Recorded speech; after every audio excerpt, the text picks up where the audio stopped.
You are listening to a recording from the Cooperating to Build a Better Nova Scotia conference in Halifax, a celebration marking the United Nations International Year of Cooperatives. All right, so good morning everyone. My name is Sonja Novkovic. I'm from St. Mary's University. And we have an hour for the panel. So panelists, please, you each will have 10 minutes to tell us about the events that we'll call you to report on. This is a panel that is designed to let us know what has been happening around the world this year 2012.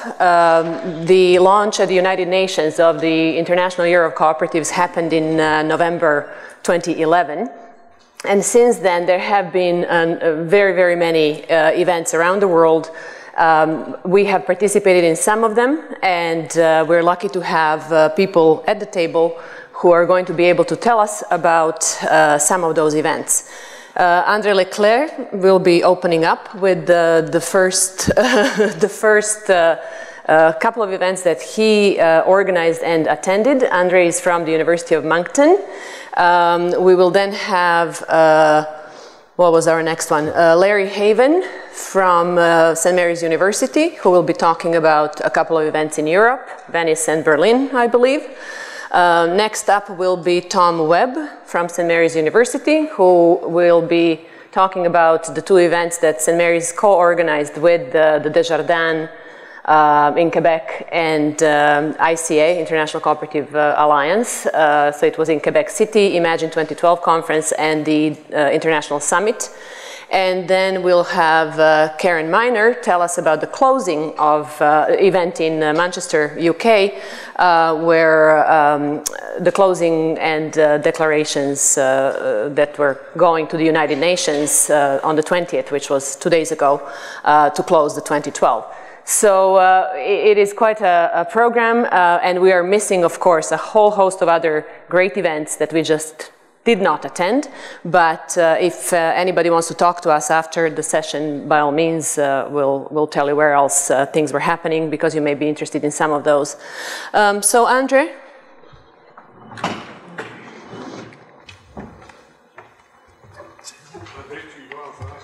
Oui.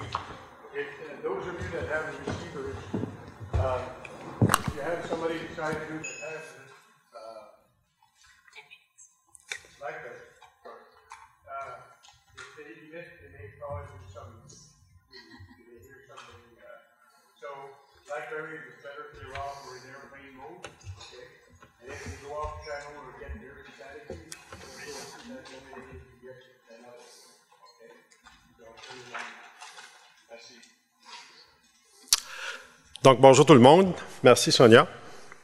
On m'a demandé de parler de deux événements. Le premier, c'est un colloque qui a eu lieu à Moncton du 29 février au 2 mars 2012 sous le thème « Gérer la distinction coopérative ». Et le second, c'est un événement qui a eu lieu à Montréal du 24 au 27 juin sous le thème « Coopérer pour le changement ». D'abord, colloque de Moncton, donc ça a été organisé par la chaire des caisses populaires acadiennes en gestion des coopératives, dont je suis le responsable, en collaboration avec des intervenants de Mount St. Vincent, de St. Mary's, de l'Université de Sherbrooke, et toute une série d'organisations coopératives, la Fédération des caisses pop, Co-op Atlantique, CDR Acadie, le New Brunswick Co-op Enterprise Council, etc. Une participation d'à peu près 120 personnes. En termes de structure, donc, la conférence est organisée en conférence d'ouverture des séances de présentation de résultats de recherche, des panels réunissant des intervenants et des universitaires sur différents thèmes, la formation, le développement coopératif, le problème de capitalisation des coopératives, les politiques publiques, etc.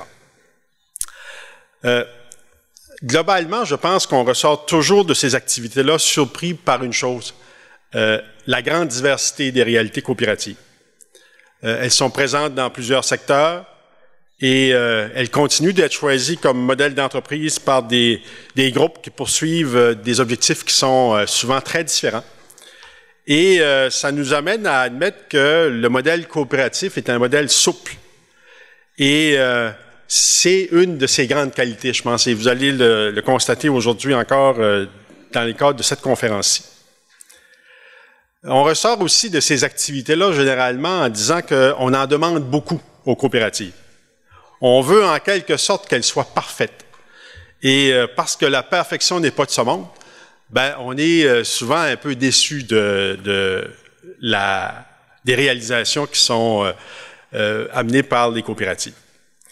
Donc, ceux qui étaient à Moncton ont probablement été surpris aussi de la critique assez forte du mouvement coopératif qui a été fait par le professeur Davis. Je ne sais pas s'il y en a d'entre vous qui étaient là, mais donc en parlant du mouvement coopératif britannique, il a quand même été assez vigoureusement en termes de critique contre le mouvement.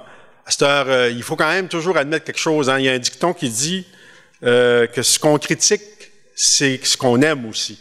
Dans le sens que c'est justement à la recherche de la perfection qu'on essaie d'atteindre et ça nous amène souvent à être très, très critiques par rapport au mouvement coopératif. Un des intervenants au colloque de Moncton nous a proposé 5 pistes de réflexion sur l'entreprise coopérative. Je les reprends pour vous ramener ça dans le contexte.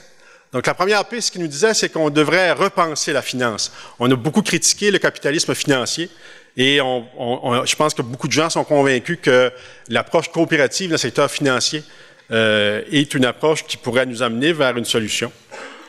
La deuxième piste, c'est toute la question de la réduction des inégalités. Le mouvement coopératif a, par ses actions, permis l'inclusion de beaucoup de personnes dans les réseaux économiques et ça reste une des grandes qualités du mouvement et on le retrouvait présenté dans ce contexte-là à Moncton. Prendre le virage du développement durable, je pense que c'est un défi qui nous a été présenté dans le colloque de Moncton qu'il faut absolument ne pas négliger. Le quatrième de ces défis-là, c'est consommer de façon responsable.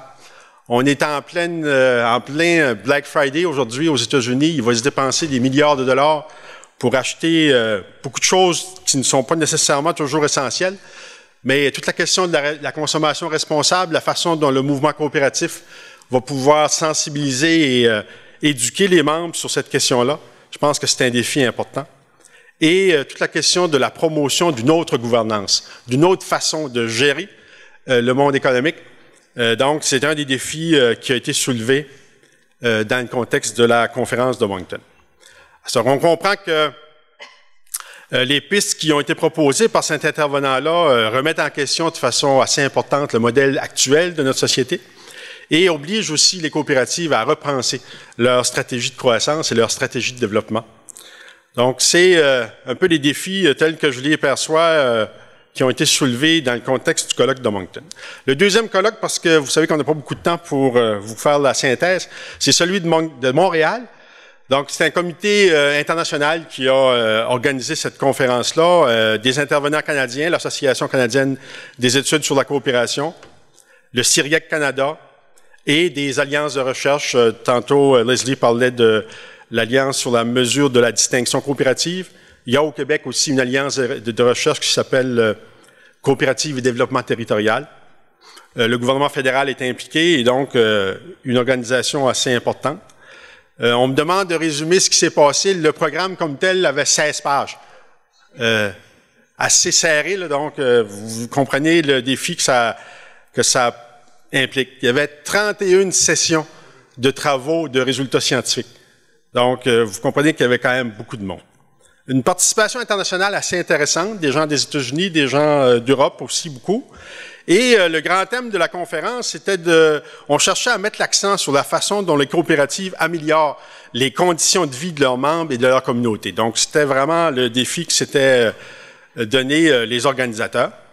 Et donc, c'est évident qu'on a soulevé de nombreux défis, là aussi, dans le développement coopératif. Ces défis-là ont été illustrés dans différents grands secteurs. La question du commerce équitable, par exemple, la façon dont les coop agricoles vont relever les défis en question et l'ensemble des autres secteurs coopératifs. Et ça a été, parce que c'était une conférence internationale, donc vue dans différents contextes, dans le contexte des pays développés comme le Canada, dans le contexte des pays émergents et des pays en développement. Bonne participation des gens des maritimes aussi. Plusieurs universités y étaient représentées. St. Mary's, Mount St. Vincent, Moncton, Cape Breton, donc des universités que vous avez représentées ici aujourd'hui. quels sont mes principaux souvenirs de cette conférence-là? Donc, première chose, certains intervenants ont soulevé le fait que le secteur coopératif était perçu négativement dans certains milieux. Donc, perçu comme des petites organisations inefficientes dans certains cas. Et donc, ça montre que, comme intervenant du mouvement coopératif, on a avantage à mieux faire connaître nos accomplissements. Sinon, cette perception négative-là peut rester, et on la voit là, étalée au quotidien dans nos grands médias, cette perception négative du secteur coopératif à certains égards. Deuxième grand souvenir, des efforts à faire du côté des relations avec les gouvernements. Donc, on doit absolument réussir à mieux nous adapter au contexte politique, ce qui représente pour nous, pour le mouvement coopératif, c'est-à-dire quelque chose d'assez complexe. Vous savez que la neutralité coopérative, lorsqu'on la pousse à l'extrême, là, ça a joué des mauvais tours au développement coopératif dans le temps. Et donc, il faut apprivoiser le politique, concevoir un programme politique qui soit bien structuré et cohérent, et en faire la promotion auprès des grands intervenants. Troisième grand souvenir, l'importance à donner à la gouvernance coopérative, toute la question du défi de l'exclusion et de l'inclusion que ça implique comme effort, respect de la diversité, dans un Canada qui est de plus en plus complexe sur le plan social, la place réservée aux jeunes dans les organisations, autre défi. Quatrième grand souvenir, coopérative et développement des communautés dévitalisées. Hier, M. Roy a fait allusion à cette question-là en termes de défis pour le développement coopératif en milieu rural. Donc, vous comprenez que la mondialisation des activités économiques a entraîné une délocalisation d'activités dans plusieurs régions. Donc, il y a même certaines grandes coopératives qui ont délaissé des communautés pour rationaliser leur production. Et donc, pour le mouvement coopératif, ça oblige au renouvellement des secteurs, des pratiques dans différents milieux. Et à cet égard, les coopératives multiservices et multipartenaires commencent à se développer et c'est un signe intéressant. Cinquième grand dossier, le dossier de la transmission d'entreprise aux employés. Là, c'est une véritable révolution culturelle qu'on propose, dans le sens qu'il faut à la fois convaincre les entrepreneurs de planifier le transfert de propriété aux employés organisés en coopérative de travail, mais il faut aussi convaincre les travailleurs qu'ils peuvent devenir des entrepreneurs. Et ça représente, sur le plan culturel, un changement majeur. Besoin de développer des outils de gestion spécifiques au secteur coopératif. Ça, c'est un thème qui a été beaucoup soulevé à Montréal en termes de débat et il y a eu une contribution assez importante de l'Atlantique à cet égard-là. Et finalement, un besoin de continuer à développer des outils de financement qui soient spécifiques au modèle coopératif. Et à cet égard, le modèle québécois est souvent vu, c'est-à-dire comme un exemple de modèle d'accès au financement en capital de risque. En conclusion, 3 petites affaires. J'ai probablement dépassé mon temps déjà. Oui? Je finis.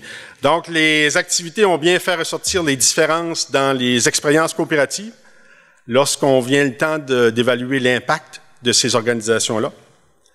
Deuxième élément, les coops ont identifié des défis qui doivent être relevés au cours des prochaines années. Absence de réelle collaboration entre les différents secteurs coopératifs. Gouvernance qui peine à refléter les nouveaux visages des communautés, etc. Et finalement, elles ont aussi montré, ces conférences-là, les limites et les contraintes du développement coopératif.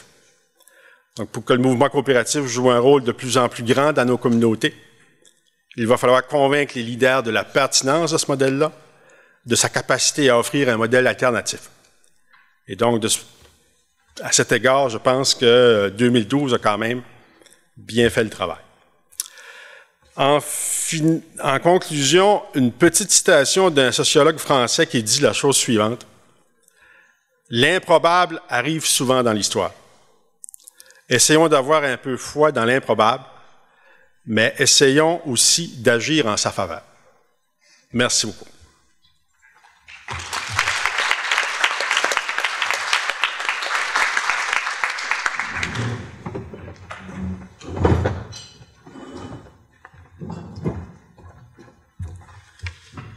Hi. I wanted to start off by telling you a little story about something that happened to me yesterday.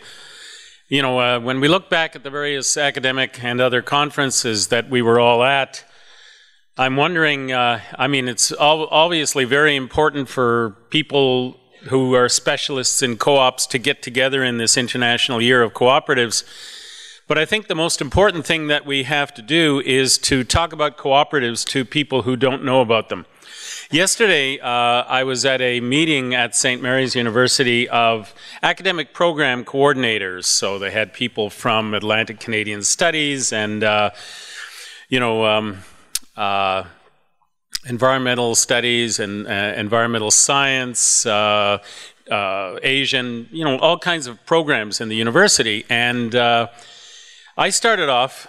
We were supposed to describe our programs, and I'm the academic program coordinator for the St. Mary's programs in graduate management education for cooperatives. And I said, I understand what you are all doing, but you probably don't understand much about co-ops. And so I just gave them the Co-ops 101 introduction, 1 billion members across the world, 100 million jobs, the turnover that would place the top 300 co-ops in the world as the 10th largest economy in the world. And I could see jaws dropping. These are a group of academics who knew nothing about the co-op movement. Last night at the Symphony, one of the guys who is the head of the environmental science program was there, and he said, I couldn't believe what I was hearing. So I feel that if there's anything that I've contributed to 2012 in the Year of Cooperatives, it was that, informing my colleagues who didn't know anything about co-ops, rather than all the conferences I went to. However, I'm here to report on 2 of the conferences. I actually went to 4 of them. I was at the Imagine and the Summit, and I was at the one in Montreal, just described here. But I want to talk to you about 2 of the conferences. One of them was organized by IYC in Venice in March. I know, hard job, somebody's got to do it.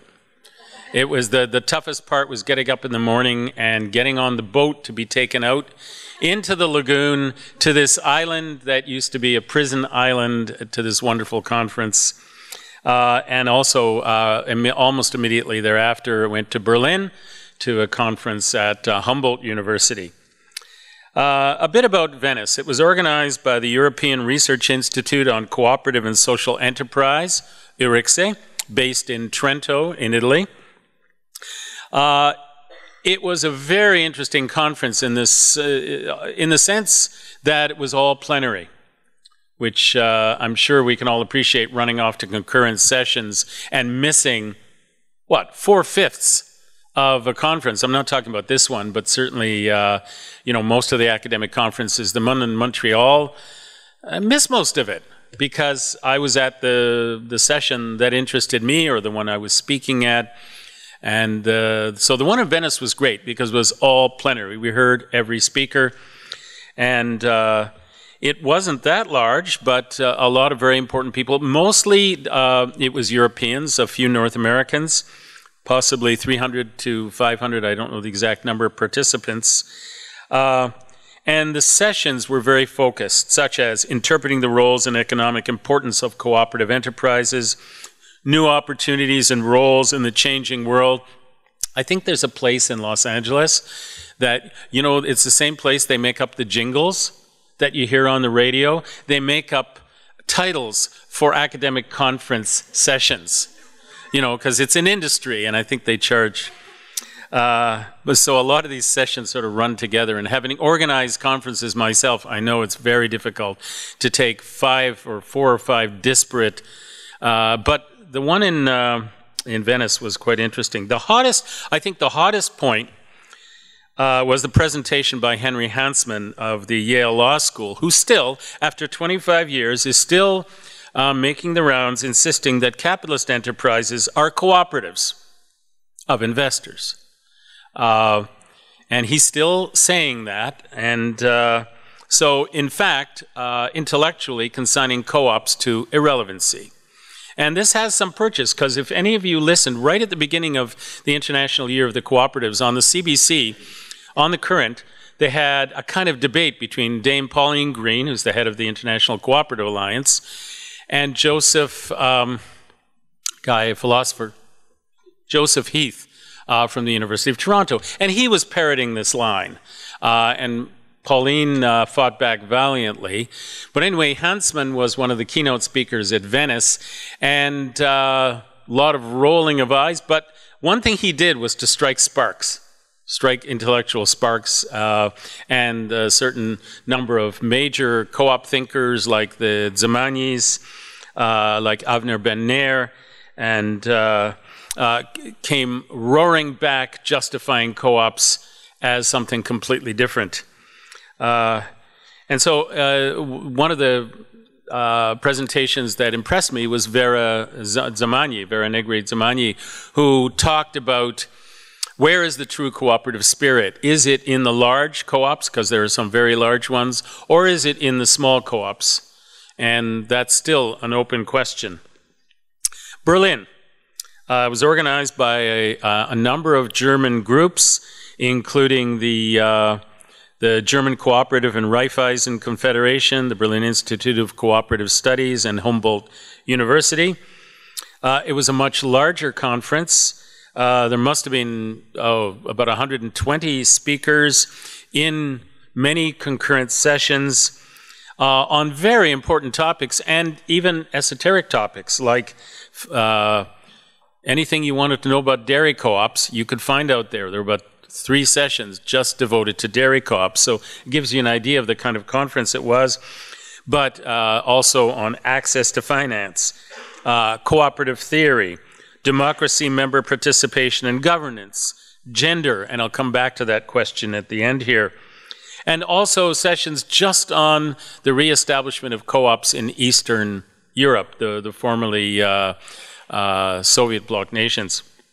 My particular favorites, and I'm just cherry picking here, there was a very interesting presentation by a couple of scholars working at Haute Études Commerciales in Montreal, working with a database that was developed or funded by Desjardins of financial co-ops around the world. And what the two of them were able to show was just how stable and actually growing were financial cooperatives at the same time as the financial crisis, that started in 2007, 2008. Of particular interest to me, because I'm doing research on utility and natural resource co-ops, were sessions on water, electricity, natural gas, telephone, and especially renewable energy, and especially in Germany. This is especially interesting because we're at a crisis of the management of the commons. We've seen the difficulty of governmental public utilities run by government. We've seen the wholesale privatization of many of those, especially in Canada. In our own province of Nova Scotia, the privatization of the power company. And yet at the same time, over the last 20 years, we've also seen the failure of private companies to manage the natural resource commons. And so, just give you an example. Berlusconi in Italy wanted to privatize water, but there was a lot of pushback from the population. So we had a plebiscite, and I think 95% voted against privatization of water. On the other hand, if you look at surveys in Italy of public confidence in governmental or quasi-governmental institutions, it's very, very low. So what's the solution? And obviously people are thinking more and more about cooperative solutions to management of the natural resource commons. My final comment, one of the highlights of the Berlin conference was a reception held at the Berlin headquarters of the DZ Bank. The DZ Bank is a very large cooperative bank, or it's a combination of cooperatives. They have a 55-story tower in Frankfurt as their headquarters, but the Berlin The Berlin headquarters is nothing to be ashamed of, or perhaps it is something to be ashamed of, because it was a building right next to the Brandenburg Gate, designed by Frank Gehry, the famous architect, and the whole bunch of us went in there and were treated to a very luxurious reception. That was great. The food was terrific, but what was interesting is they then had a panel to talk about the cooperative movement in the year 2012. And there were 5 aging males talking about the cooperative movement. There was one woman, she was the moderator, she was some sort of media personality who was guiding the men and asking them questions. And if you look at some of the reports online from the summit, there's just a report on gender representation, even at the summit, in which there was only 20% participation, roughly 20% participation from women. So this is a big challenge for the cooperative movement. The lack, even though Canada is doing fairly well in this regard, the heads of the top 3 financial cooperatives in Canada are women, and yet still we lack for women's representation. It's a serious problem. Thank you.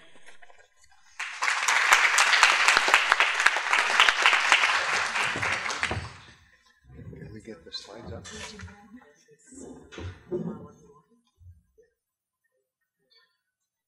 Can we get the slides up? Okay. There we go. Oh yes, I need this. One part of what Larry said, of course, strikes home is the second aging white male.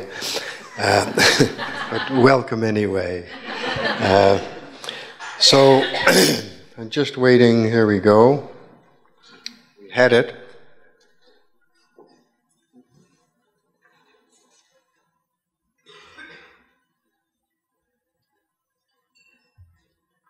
There goes half the presentation time. Let me just start off by saying that it's almost impossible to talk about the summit and Imagine 2012 in 10 minutes, okay? There's 2.5 days of absolutely amazing presentations at Imagine 2012, 150 speakers at the International Cooperative Summit over 3 days, and I'm going to sum it up in 10 minutes. So you'll forgive me if I don't do an adequate job. The one thing I would like to say very much at the beginning, je veux dire que Desjardins était incroyablement bon de travail avec, pour les conférences. St. Mary's University was a co-host of the International Cooperative Summit, and we organized Imagine 2012 as a pre-summit event. Being associated with Desjardins and the support we got from Desjardins was just mind-boggling. And we are enormously grateful and proud to have been associated with them. So, we may get slides. Boy, I don't know what I'm talking about. If we don't, I'm in trouble. And what I may have to do is just, here we're back up. Okay, very good. So, what I want to do is focus mainly on Imagine 2012. I'm not going to even take a crack at the 150 speakers at the summit, most of whom I didn't have the opportunity to listen to. I will say that you can find on the International Cooperative Summit website a declaration from the summit and a great deal of information about the summit and the speakers. Let me talk very quickly about, are we advancing? No. Okay, so where did this idea come from? Cooperative economics is not something you hear about every day, and we wanted to hold an international conference on cooperative economics, and the reason is very simple. When we began our program at St. Mary's, we were faced with the difficulty, were we going to teach managers from cooperatives neoclassical economics? And the answer is no, we couldn't possibly do that. And so we set out to find alternative economics. First of all, neoclassical economics, the view of reality that comes from the study of it is very warped. It's a very inadequate approach to economics. Secondly, it's dismissive of cooperatives, and it does not regard cooperatives kindly, as I think Larry alluded to in Venice. So we wanted to have an approach to economics that reflected the cooperative purpose, values, principles, and the idea of justice. And we wanted to focus on economics from the point of view of meeting member and community need, which is the purpose of a cooperative business, as opposed to maximizing shareholder value, which is a very starkly different purpose. And we took this approach because there are a number of very different characteristics between cooperatives and investor-owned business. And I'm going to not go through all of these since we were a little slow getting off the ground. But basically, I think these slides will be available to people afterwards, so you can read those at leisure. And they'll be available in French. I notice we don't have French up on the other screen, but the slides are all available in French as well. So what's the problem with neoclassical economics anyway? First of all, they think co-ops are stupid, and they're a bad idea. And neoclassical economics has lost touch with reality. And that's a good start with what's wrong. But isn't an economy like an angry God to whom we must continually sacrifice? Because that's often the portrayal of the economy. We're told we have to cut government services to the elderly, to children, to the weak. We have to do this. We have to cut spending on government infrastructure. We have to cut government as much as we possibly can. So it's like it's an angry God that we must continually sacrifice some of the best of human experience for. And so there is a different way to think about economics. Perhaps the way we need to think about it, or begin to think about it, is the economy is a set of relationships. It's a set of complex relationships among people through which we provide ourselves with the goods and services we need in the hope that we will live meaningful lives in our communities. So hopefully there's a different way of thinking about economics. And that's where the idea for Imagine 2012 came from.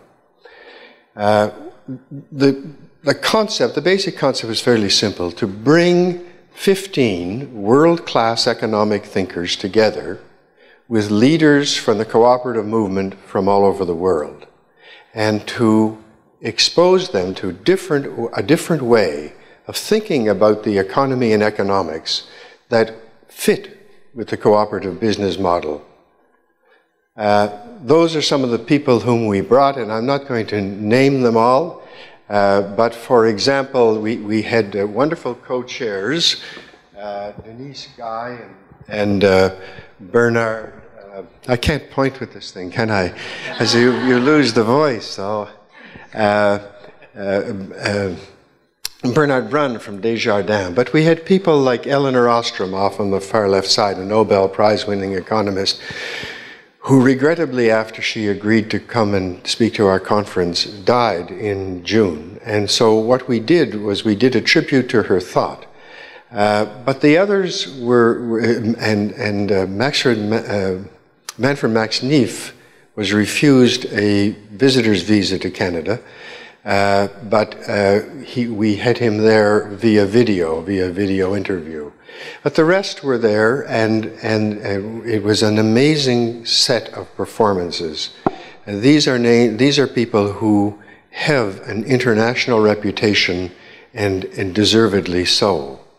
Again, you can find information about them, and you can find their PowerPoint presentations on the Imagine 2012 website.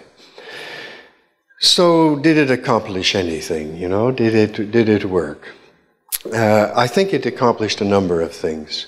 St. Mary's will be expanding its cooperative management education programs in the years ahead. I think that was a helpful direction that was made more possible by exposure of the university through the Desjardins Summit and the Imagine 2012 conference.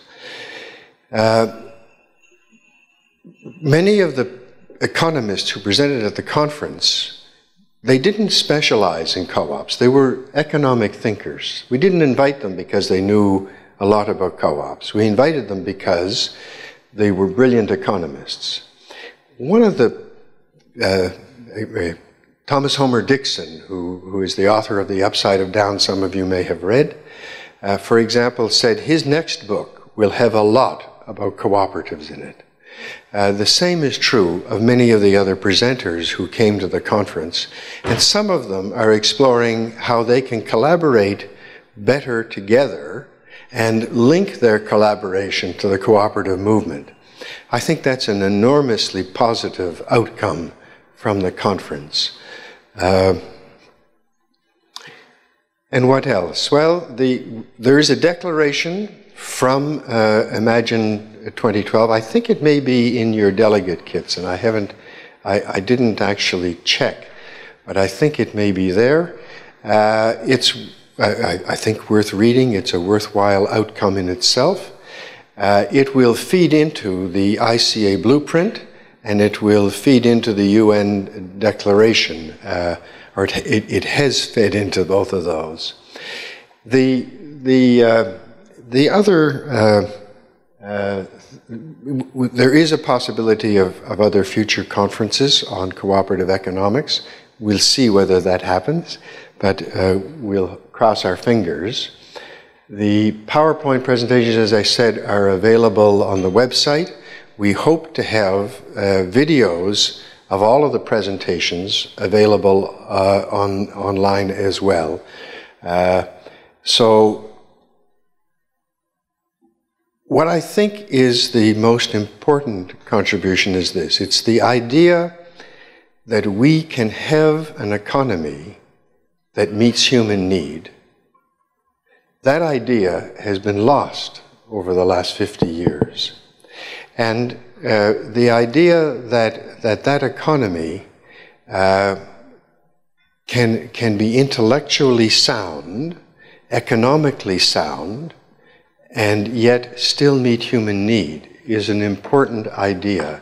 Especially, I was delighted yesterday to have the opportunity very briefly to sit in on the youth session, and thank you very much for allowing me. And it was wonderful to see these young people, as an old white male. It was wonderful to see them because I know that when I was their age, my father was able to say to me, I'm leaving you a better world than the one I lived through the Depression and the Second World War. And I can't, in honesty, say that to my kids. But we need to be able to envision a better world. And we can envision a better world. We can envision a democratic economy that reflects our political democracy and doesn't undermine and destroy it. We can envision a world in which no longer will 1.8 million children a year starve to death, while others go through Black Friday sales. We can envision a different world, and I hope the conference made a small contribution to making that possible. Thank you.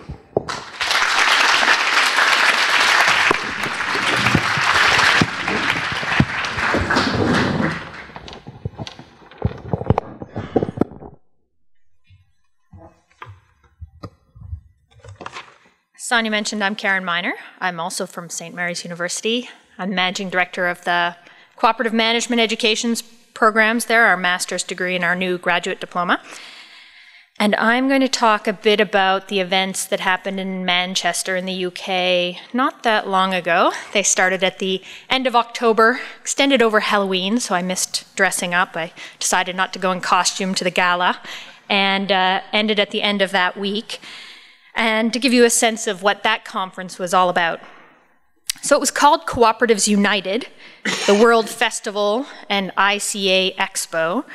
And it was a global festival of events and exhibitions, again, set in Manchester, and they were meant to mark the close of the United Nations International Year of Cooperatives from the ICA perspective, the ICA being the International Cooperative Alliance. And it was viewed as the largest cooperative event in decades in terms of a gathering of people. There were 3 exhibitions, 10 conferences going on that week, 150 workshops, 200 exhibitors. They logged, and this was after the fact, so it's what they say. In terms of number of people that were there was 11,800. 88 countries were represented. There were 753 cooperatives in attendance. 171 cooperatives exhibited.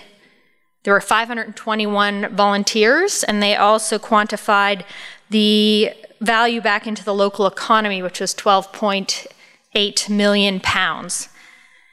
So there were lots of things going on. One of the interesting parts was it was really interactive, and it wasn't just about, the types of audiences that come to conferences for co-ops, which is just co-op people working in co-ops. There were also families that were coming. There were a lot of things going on. It was like a real exhibition in some ways, with the appealing to families, youth, as well as just the delegates there from all over.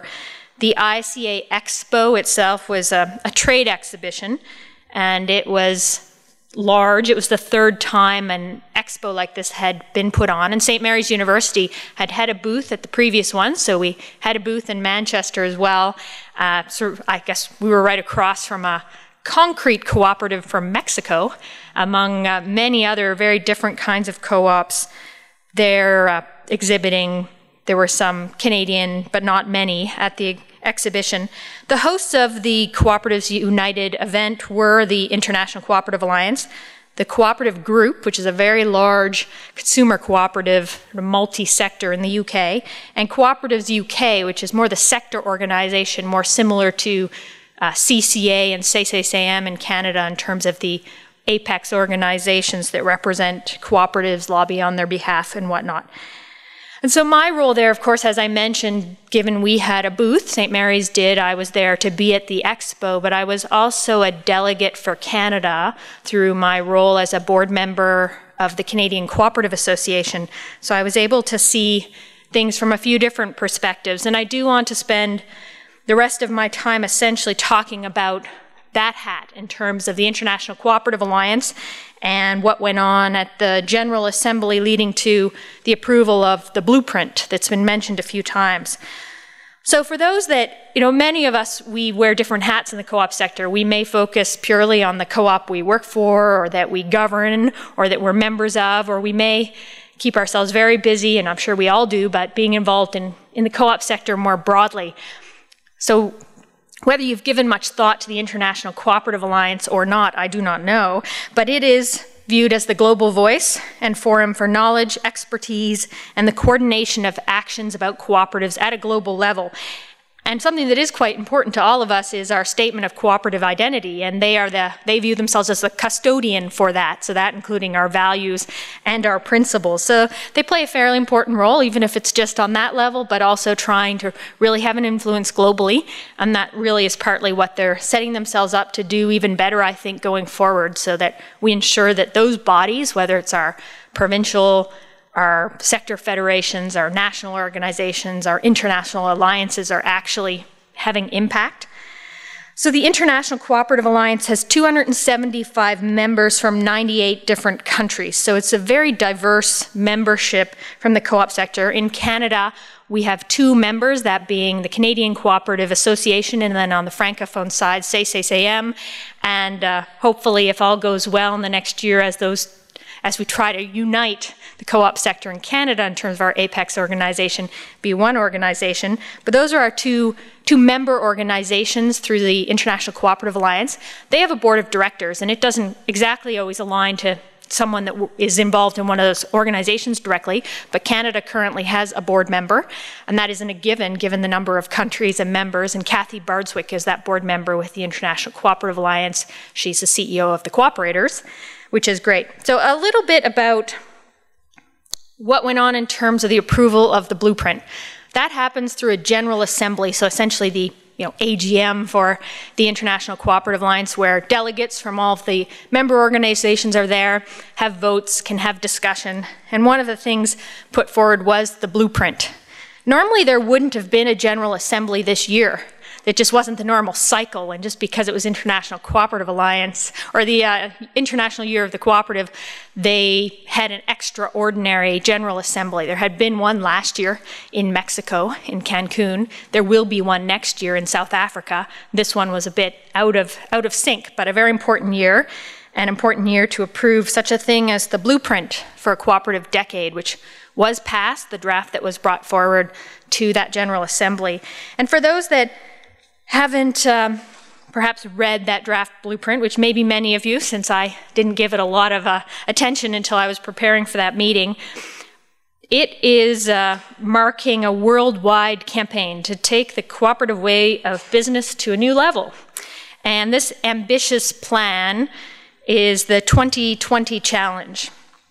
And it hopes that the cooperative form of business by 2020 will be the acknowledged leader in economic, social, and environmental sustainability, a model preferred by people, and the fastest growing form of enterprise. And that last bullet, you've probably heard quite a bit in terms of that being a key goal for 2020.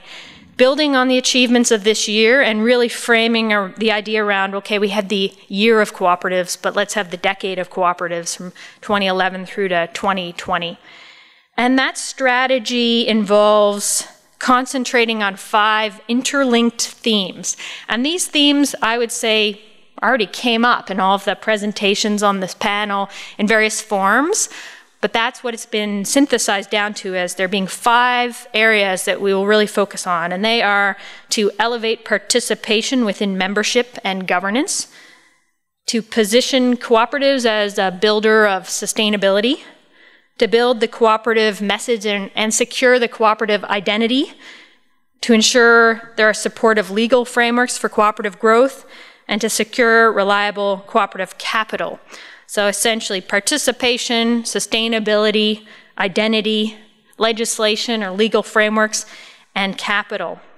So all of these are being viewed as a priority for the ICA, and hopefully but from its members, and then hopefully filtered through the co-op sector in general. So I will just say a little bit about each of those, but participation, that's a pretty big, broad topic. We may call it different things, or for me, I often think of democracy as maybe a word that resonates more.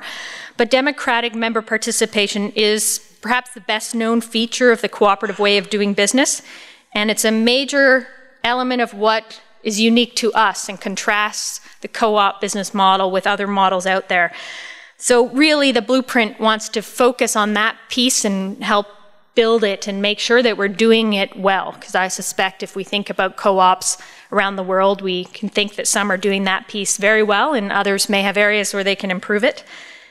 Sustainability, well, this is an interesting topic because we would say in our values and principles that sustainability is embedded in there quite strongly in terms of the balancing of social, environmental, and economic, and that co-ops, if we do exist in accordance with our values, we should be doing what today is called sustainability. And I think we have a stronger stance in terms of more credibility than other business models to say that we can be doing it, and we should be leaders in it, and we should do it really well.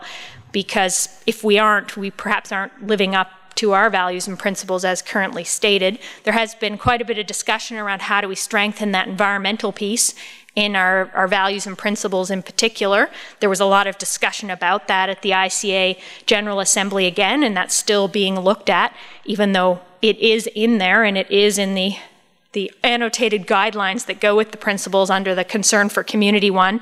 But I would say, and this is my personal reflection, given I've spent quite a few years focusing on sustainability, that co-ops in general, that's a very general statement, can do this better than we're doing now and can take it to a higher level, because traditional business falls into problems when it comes to really doing sustainability well because of the way it's structured and the tensions it has to maximize profit or do other things. We don't have those same roadblocks, or we shouldn't, and I think we should, as I think the ICA believes, really be leaders in this, more than just those we can point to already as leaders. Identity, it's about clarifying what this is. I mean, I think we know, but it's sometimes difficult to explain and to describe, and have a clear identity that gives us a powerful shared sense of what differentiates us from other forms of business.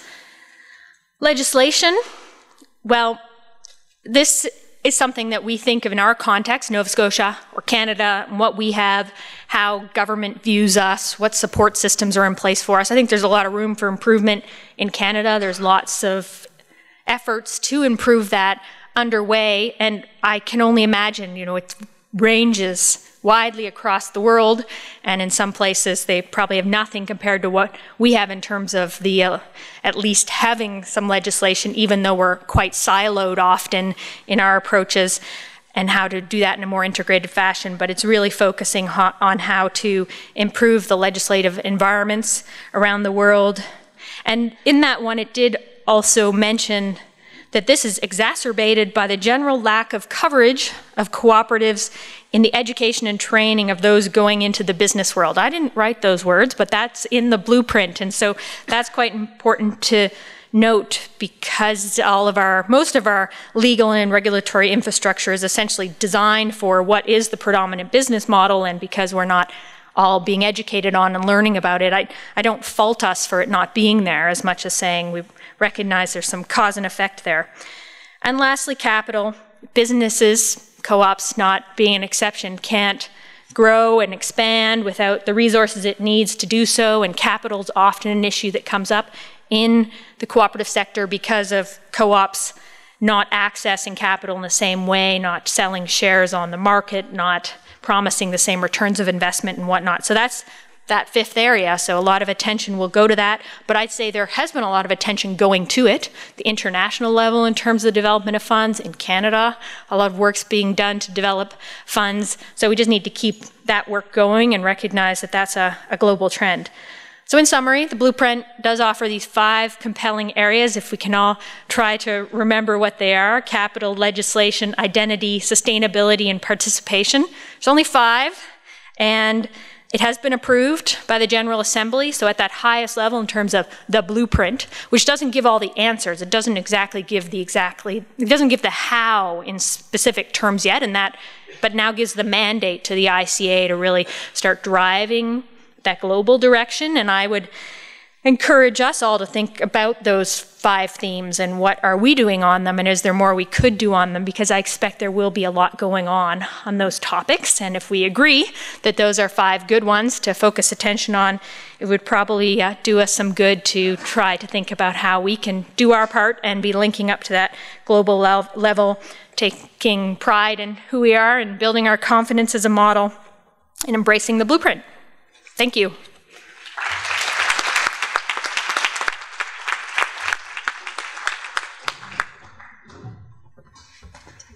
Yes, and allow me to spend 2 more minutes or so on one more event that we didn't say much about, and I think it's very important that we do, given that tomorrow we'll get into the visioning for Nova Scotia, and that is the summit.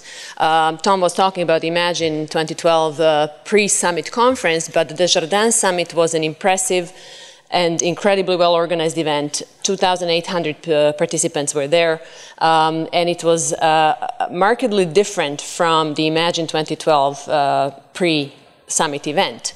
So before we get to your questions, I would like to highlight what to me seems to be an ongoing debate or actually a challenge for the cooperative world, and that is, on the one hand, looking at cooperatives as businesses that are just as viable as the next guy and have to compete in this market with competitors who have a different business model. And on the other hand, attention between what Imagine 2012 conference brought forward, which is we need to change the economy. We have to change the economic paradigm. So it's easy to see how cooperative business model fits into that let's change the paradigm theme. But on the other hand, we're marginal and we're small. And we've heard yesterday from our keynote speaker, Alain Roy, that cooperatives don't take up a large space in the economy, right? It's 2.5% or maybe up to 3% in some economies. Even though, even in the small segment that we have, we are, cooperatives are able to actually push the agenda in a more sustainable direction, and Alain pointed out the funeral cooperatives in Quebec have changed the scenery, even though they only have 10% of the market. So my point is this, that on the one hand we have a push, and the Desjardins Summit brought that forward very clearly for, well, we're just as good as any business, we're big players, and we need to access capital. But we're accessing capital in today's existing venture capital speculative markets. On the other hand, we need to be changing the surroundings. So credit unions are a case in point where they are really pressured by international regulation, and because of that regulation they have to do certain things that they're not happy about, merge where they maybe shouldn't be merging, and so on. So on the one hand you have your serving the community, on the other you have to be big to get that scale economy. So we really have to get our heads together and understand that cooperatives have a big role to play, but changing the economy, changing the regulatory environment, making regulators understand that we are a different business model rather than fit in and become a part of the problem. So this is what I would leave you with, and let's get some questions. We still have a few minutes left. Thank you.